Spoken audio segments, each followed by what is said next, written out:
usapang di makamove on at ako yun. Since last Tuesday, di ba, may photoshoot kami na Ate Marian and hanggang ngayon hindi ako makamove on, so sobrang saya. De, seryoso talaga guys.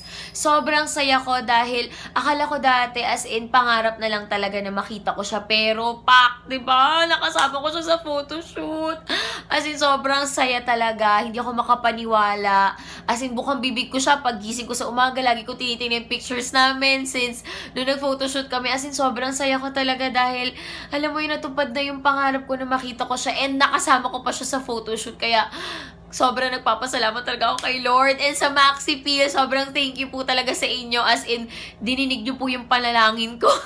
Sobrang saya po. Tapos nakausap ko pa siya, nakachikahan ko pa. And nakakatuwa lang talaga. As in, hindi niya ako iniwan. Ginaid niya talaga ako hanggang sa matapos yung photoshoot. Kaya, sino ba naman di makakamove on to? Diba? Pack na pack, diba? Lakas maka-artista.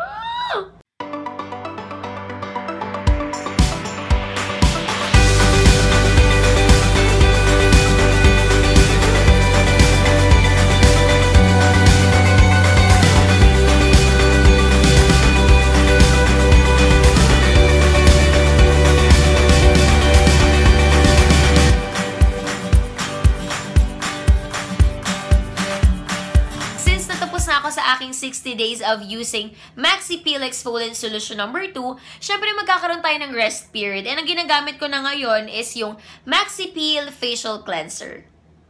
Bago matapos tong video na to, gusto ko lang po magpasalamat sa inyong lahat sa pagmamahal, sa suporta, sa walang sawang pagsubaybay sa mga videos ko since day 1 up until now. Sobrang salamat po dahil alam ko po sa sarili ko na hindi ako nag-isa sa journey ko sa Maxi Peel.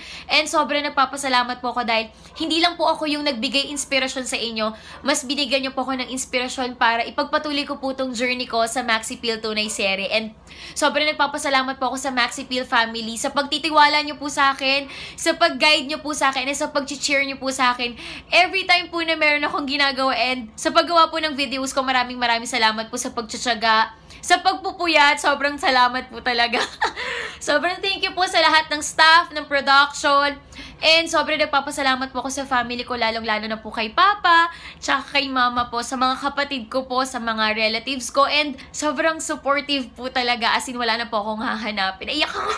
Sobrang nagpapasalamat din po ako sa mga friends ko na lagi nandyan para intindihan ako, and alam kong lahat ng to is plan talaga ni God sa akin. And sobrang nagpapasalamat po talaga ako sa lahat ng taong nagtitiwala and naniniwala po sa akin. Thank you so much. God bless us!